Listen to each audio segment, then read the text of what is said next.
Hello, and welcome to the Kickstart Your Confidence 21-Day Global Summit. We would like to welcome you and let you know that we will begin shortly. We are live from Victoria, BC, Canada. Let us know where you're attending from in the comments.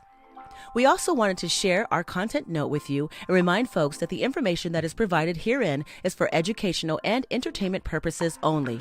This information is not intended to diagnose, treat, cure, or prevent disease, but to inform you, the participant, of alternative methods for healing. In all health-related situations, qualified healthcare professionals should always be consulted. Some of our experts are doctors, naturopaths, and other medical professionals. However, you are encouraged to consult your own healthcare professional. In other words, no doctor-patient relationship is informed or suggested at any time during the series.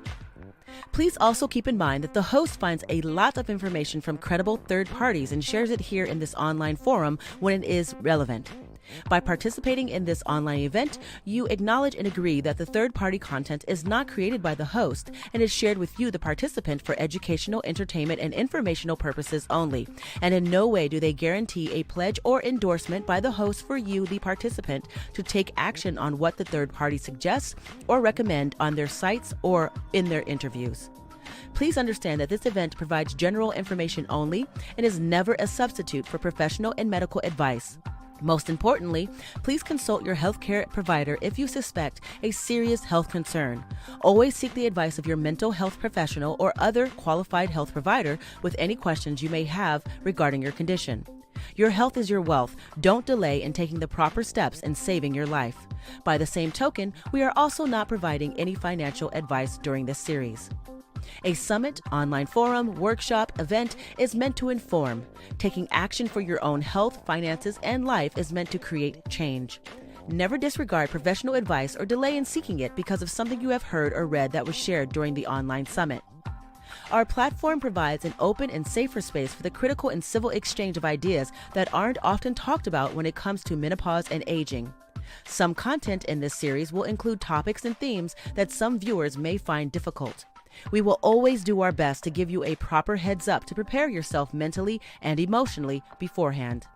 Thank you so much and welcome and enjoy today's show.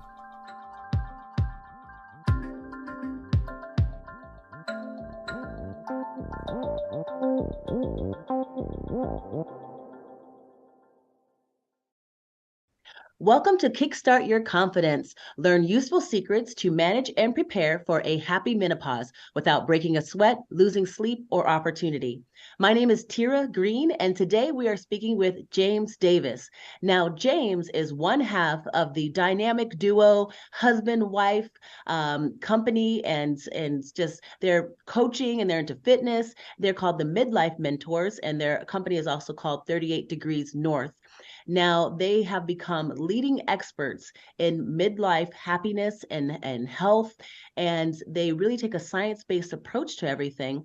And I really am looking forward to speaking with James because he also just really introduced me to this concept of andropause, which is something that he champions for helping to empower midlife men. So I know that this is a conversation for menopause, but because of all the work that he has done, he has a lot of information that he can share with us, and I hope that it will be insightful for you. So welcome to James Davis. Hey, thank you for having me here, Tira. What an introduction. Thank you. Well, I'm glad that you're here. And, let's just get started. Let's just take the elephant out of the room.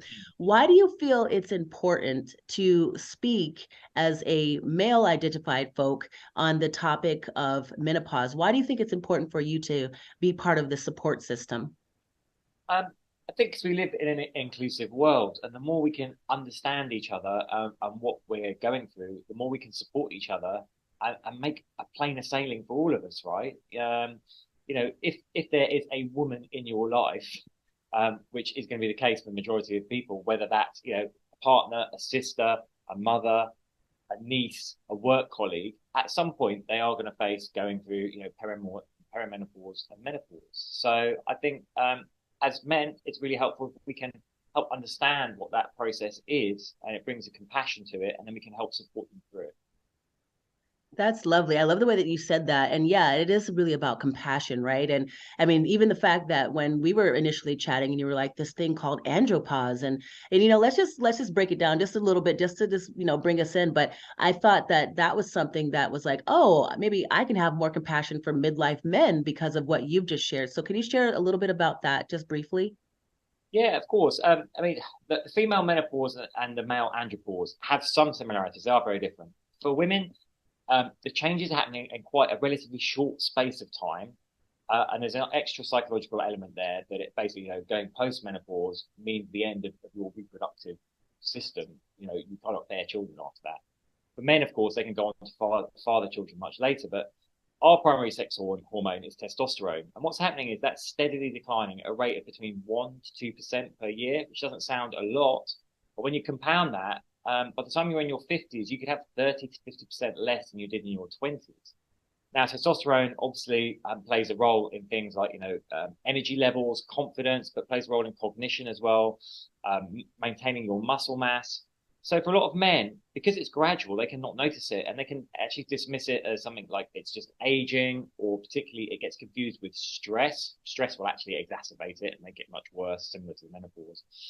But if men can understand, that these changes could be occurring for them, so they estimate there's no hard figures yet. They estimate around 30% of men will be affected by andropause, 10% possibly significantly. If we can understand what's going on there, and more importantly, understand what we can do to work with our bodies and make lifestyle changes, then we can start to, again, bring compassion to it and work with ourselves to go, right, okay, this isn't me.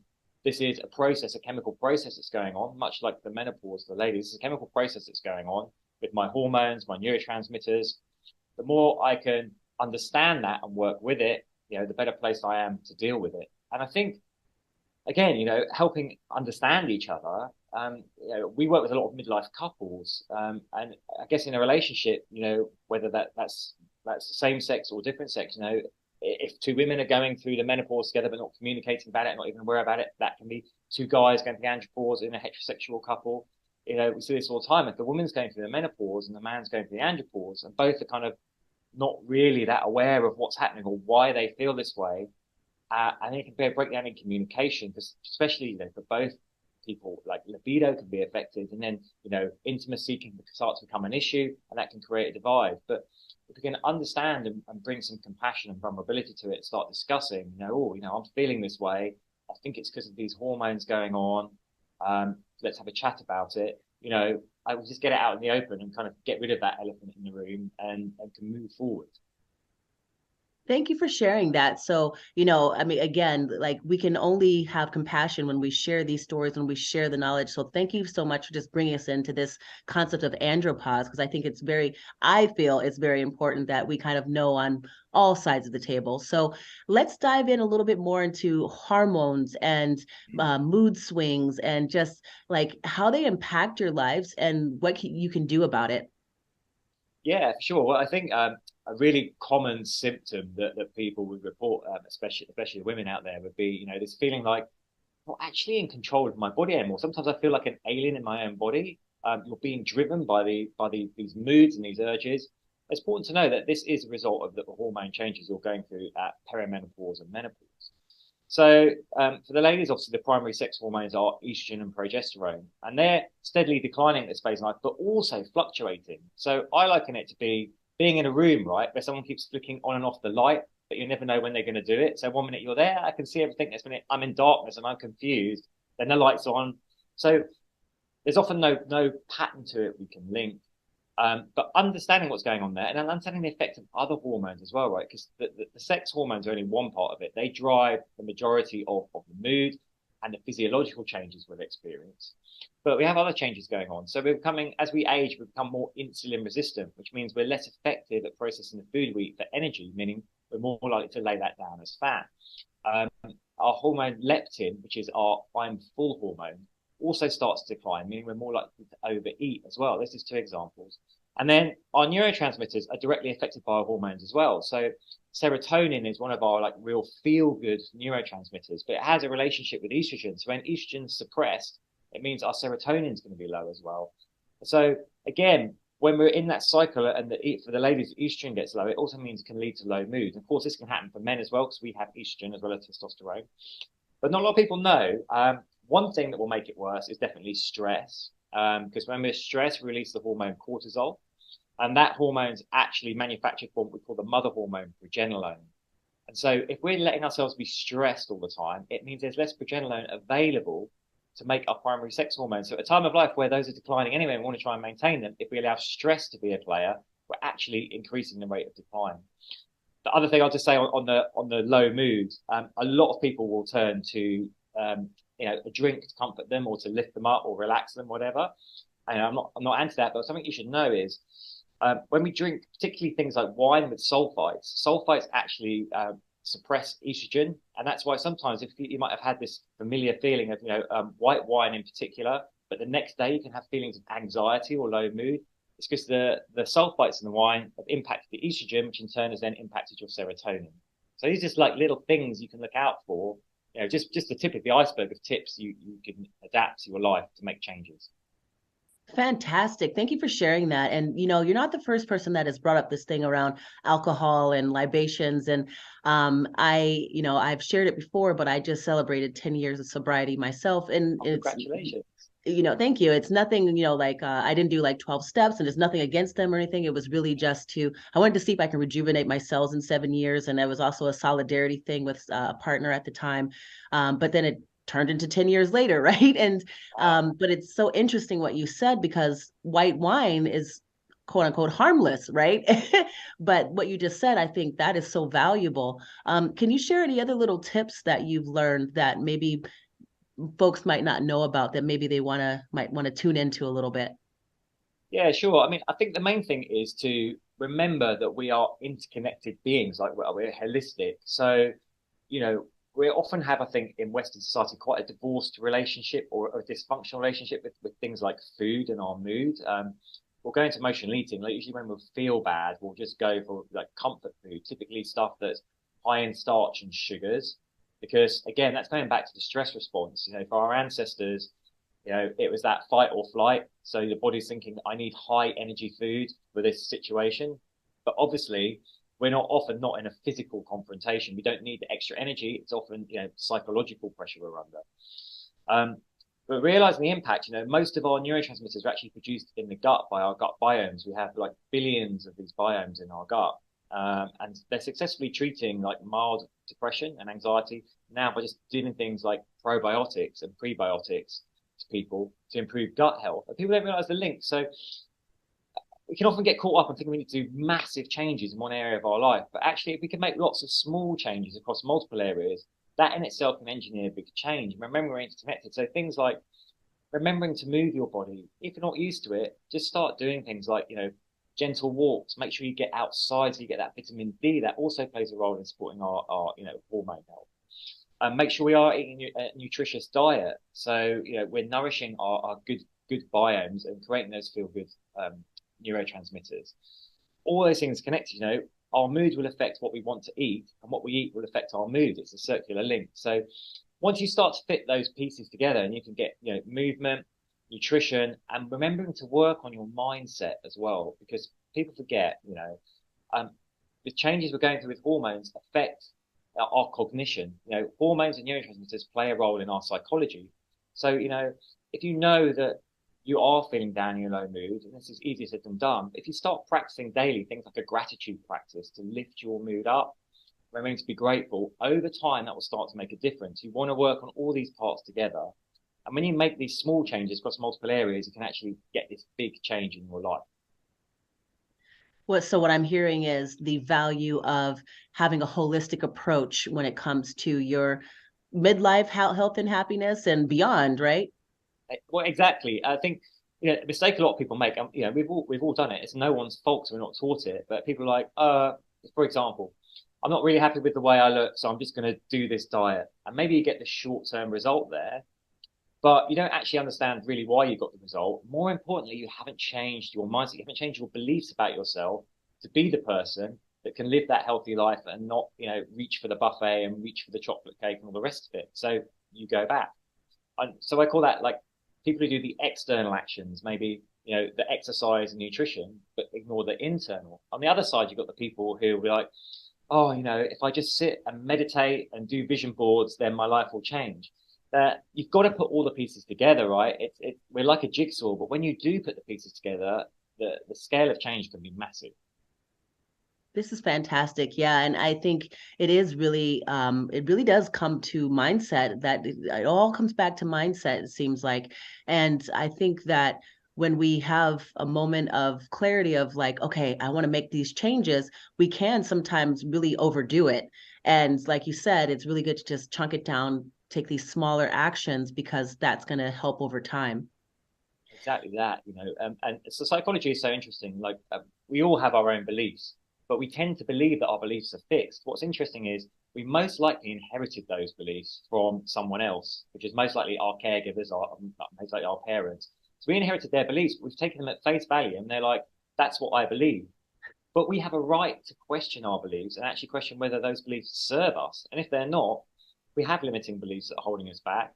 Then let's work on changing those. And for me and our approach, like the whole foundation is building that success mindset, and particularly at midlife, because we've got a lifetime of learnings, which can give us a lot of wisdom. But we can also become quite cynical and become quite risk averse. So I say, when we're young, we play to win.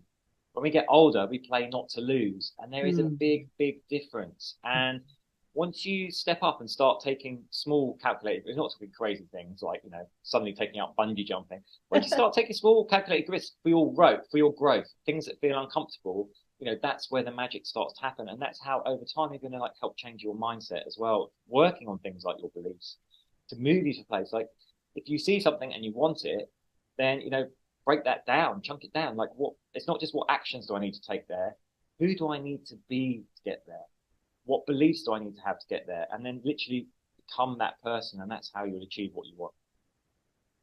This is fantastic. So, as a midlife mentor, and I know that you are one halfer of a dynamic duo, you work together, and I think you said you work a lot with couples. But is it that across the board, whether you're single or you're partnered, when midlife comes, when you're chatting and coaching these folks, is there really like a disconnect, like they're just kind of stopped living, or are they trying to get themselves back on track, or like what are some of the folks that show up like across the board? It's really common for people to want to get back on track. And I see a really common thing is people have lost their sense of identity. So it's really common at midlife, we've given a lot away in terms of service to other people often. So people are focused on their career, on their family. They spent their time being a mother, being a father, and they prioritized all those things above themselves. And then often they'll get to midlife and they'll be like, I'm kind of at where I wanted to be in my career, but it's not that great. It's not fulfilling me. And my kids are grown up and they're now going off to college or going off to work. It's kind of like this, like, actually, I haven't been with myself, and I'm myself, like, who am I now? And not only who am I now, but what do I want to get from this next chapter of my life? So often clients will come to us just feeling a bit disconnected, a bit lost. And I think it's to do with that, the time of life in terms of when things are happening, but also, the hormones and things like the menopause and andropause are playing into that as well. So it can be quite compounding. And I think it's really important if you find yourself in that place to think, okay, actually I am in this place. Wow. And ask yourself, what do I want to get next? Who do I want to be next? Because this is a chance to write the next chapter of your life. So, is this what they call a midlife crisis? Is that what that is? Yeah, the midlife crisis is really interesting. That apparently that phrase was coined by a psychoanalyst when he gave a talk in London and later wrote it up on a paper. But he later on went on to admit that at the time he was very depressed himself and was looking ahead. He talks about looking ahead, the mental decline and kind of like the grave beckoning him type thing. But the midlife crisis is there for a reason. We have these silly stereotypes of the guy goes and buys an open top sports car and gets a 20-year-old girlfriend and all the rest of it. But they're there because people do have this crisis of identity. I think when we're younger, we look ahead at midlife and think, oh, when I get there, I'm going to have it. Life will be easy. I'll be at the top of my career. My finance worries will be done. I'll have my home. My kids will be growing up. actually, when you get there, it can be one of the most stressful times of life. You've often got, aging or ill parents. You're managing your kids. You're managing your career, which wasn't as certain as you thought it was. You're managing finances. Suddenly, you're like, oh, I've worked all this time to get to this point, and it's just not what I thought it was going to be. And who even am I now? Yeah. Wow. Okay. So it's a kind of like a real thing, but I feel Yeah. like there is a pathway to be a little bit proactive. So hopefully anyone who's watching this and you're not quite midlife yet, maybe there's a way for you to be proactive, like to not have so much of a crisis, so that when you come to a person like James, you're more just really just boosting your confidence levels, right? Yeah, exactly that. Listen, and also on the flip side, we're never too old. We work with people in their 60s who are like, oh, I've kind of gone through this, but now I want to know what's next, and push on. So we work with people from their late 30s to their 60s. But I'd say it's like anything in life. The earlier you can start bedding in these good practices, the better it's going to be for you. The more you're future proofing. Things like a daily gratitude practice. If you're not doing it, then start now, because I guarantee you, in a year's time, that will have made a big difference to your life. And you'll know if you have already been doing it for a year, you'll know that it has. So that's a really simple thing you can do. But and the rest of it, moving your body as well. We are going to have physiological changes. So let's do what we can to offset those. Let's train in the right ways to work with our bodies, keep the movement. We should all be living longer now due to advances in medicine and diet. It's about the quality of our life as well. So we want to make sure that we stay strong, we stay flexible, we stay lean and healthy into later life. Yes, love that. And even thinking about strong and staying strong and flexible in our relationships, how do we do that? This thing around like communication and vulnerability. Can you speak a little bit more about that? Yeah, so again, often roles can become quite fixed. I think all long-term relationships have an element of compromise, right? And we make compromises, and sometimes people realize maybe they've compromised too much, and it can be time to kind of redress the balance. Or people, if they've given too much away, a really common one is they've prioritized the kids over the partner for a long time, or then the partner maybe is compensated by focusing on the career over the marriage. But it's a time to kind of I don't say it, but make a choice about, do you want to connect? Is that spark there? And do you want to connect? And are you willing to work on it? Because relationships need investment, right? And this is where a lot of people go wrong. They're kind of like, remember when you first fall in love with someone and it's like, right, well, I do everything for this. And then it kind of gets commonplace and we take it all a bit for granted, but we should definitely not. But look, relationships need to be worked at like anything else. We need to put energy into them. Sadly, the fact of life is by midlife that can go missing. So it's time for you to start putting that back in and seeing what you can rekindle together. But maybe if you can't rekindle it, don't then settle for a lifetime of misery. Just might be time to go your own ways and find something else that will make you happy. But definitely, reconnect with your partner, have those conversations, and put that energy in. It's never too late to start reinvesting that energy. That's beautiful. And do you have any specific pointers on how to show up and be vulnerable if that's something that's kind of like a new concept for you? I'd say it's very hard to. If it's totally new for you, it can be very hard. So take it in small steps. You probably just don't want to suddenly appear in front of your partner, crying and exposing exposing all your inner feelings. But just start with a gentle conversation. Go like, hey, I'd really like to talk to you about this. This is how I've been feeling recently. How have you been feeling? And if you're the partner, a really good exercise is something we call mirroring, which is two people can do it. One just talks and the other just listens without interrupting or saying anything. When we communicate, often we'll be listening to what the other person says, but already thinking of our response. So we want to take that out of it. Just focus totally on the other person. And when they're finished, you then repeat back to them what they've said to you. So, did I get this right? You're saying like you're feeling like this. They can correct you. And that's a very gentle way. You must do it without any kind of judgment or criticism to kind of start bringing it out and be open gently. So I'd start with something like that. That's great. Yeah, I think, and when we're talking about relationships, it's not just, a marriage or a lover, right? Could be all relationships. You can do this mirroring. Is that Friends, correct? work. Yeah, exactly. Exactly that. Fantastic. And I think in this day and age, we definitely could use a little bit of mirroring and just taking a little time to just listen and, just, you know. Definitely. Definitely. Another So great one you can do is from NLP, which is called perceptual positions, and I coach this like when I go to corporates as well, but for work relationships as well as private, and it takes a little practice to do it. But when we're in a conversation with someone, particularly if it's confrontational, we can all get caught up on our point of view. So what we do with this is we think, okay, this is my point of view, and I know what I'm doing here, obviously. But you kind of mentally take yourself out of yourself and into the other person, and go, oh, actually, how am I coming across to them? Well, what are they feeling, and what's their viewpoint on this? And when you've done that, you then step out as if you were like a completely disinterested observer, third party, watching the two of you, and then come back to yourself. And it will often give you such a subtle shift in perception. You'll be like, oh, you know what? I realized I was coming across a bit like this, so I need to actually change my approach and adapt because I realize now what maybe you were feeling and I wasn't picking up on that. So that's another useful tool you can use. very useful tool. And what I'm hearing is it's all about compassion and even being vulnerable enough to put yourself in someone else's shoes and to feel what they're feeling. I mean, that's empathy, but Yeah. there's just vulnerability, compassion, empathy. Is that really where you kind of stand on when it comes to coaching and approaching and helping your clients? Yeah, because it helps us understand each other, and also I'd say vulnerability it gets a bad rap, but it's a form of strength, right? Being vulnerable is a form of Yeah. strength. You're like, here I am naked, but I'm prepared to do it because I'm strong enough to be that way, rather than trying to hide part of myself.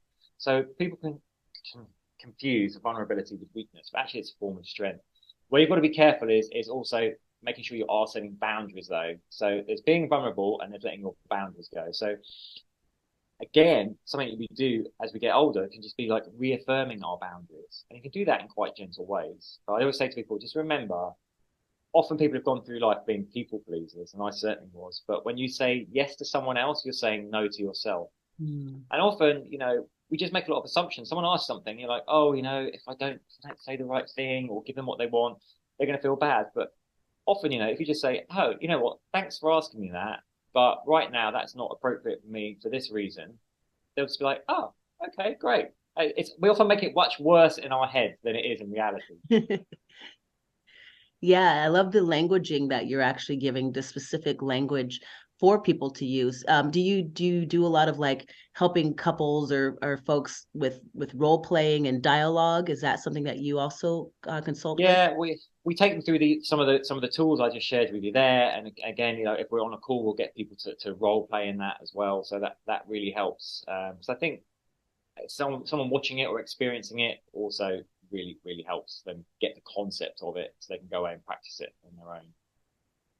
Beautiful. So I think that I just really appreciate that you've come on here and you are one of our few good men on the panel because I really love hearing your perspective.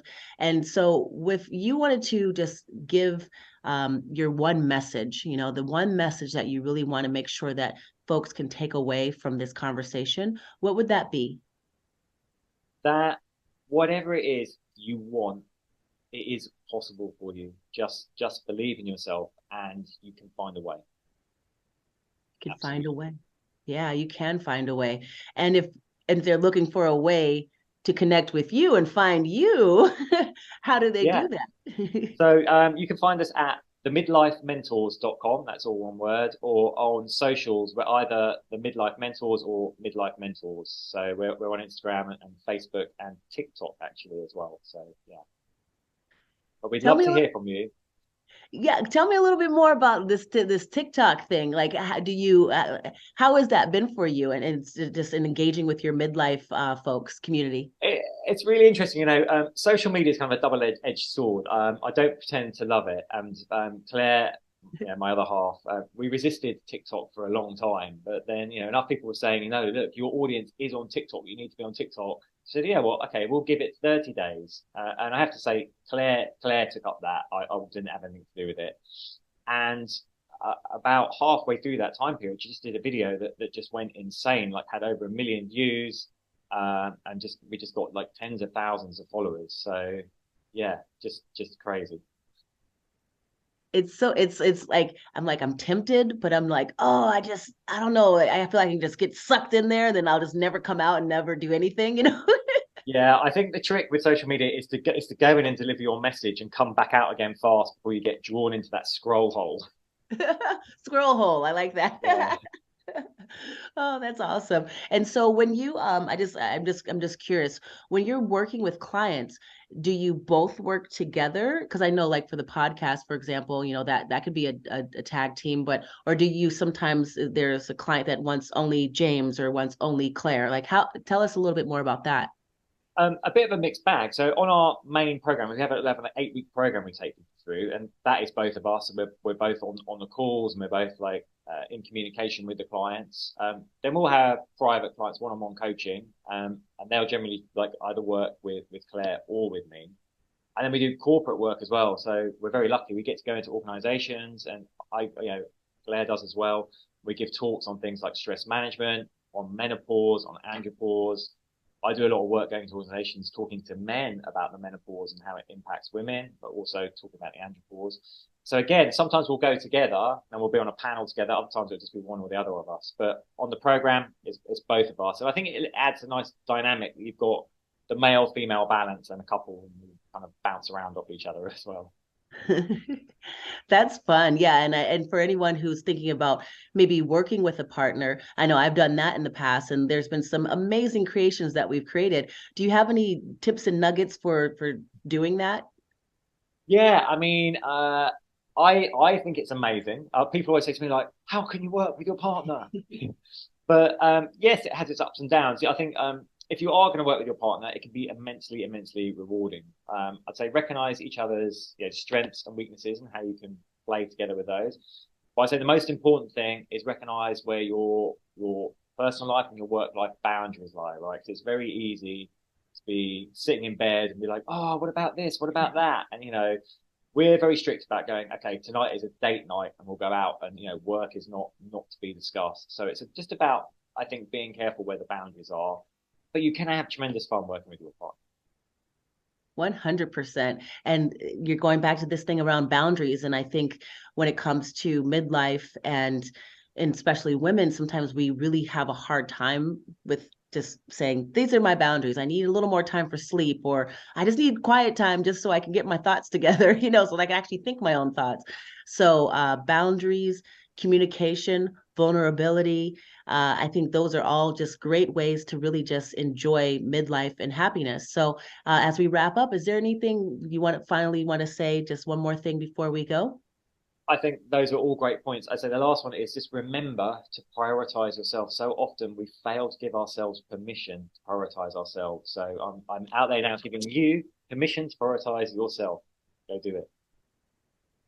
Oh, you're amazing. Thank you so much, James. This has been so wonderful. And I think we were able to touch on a few things that probably audience wasn't expecting, but maybe can give you a little bit more compassion when dealing with all the genders, right? Because we are Yeah. all in this together ultimately. So thank you so much to James Davis, the Midlife Mentor, one part of the dynamic duo. Thank you so much for being here. And I just wish you all the best and continuing to help make more happy, healthier lives for folks in their midlives and beyond.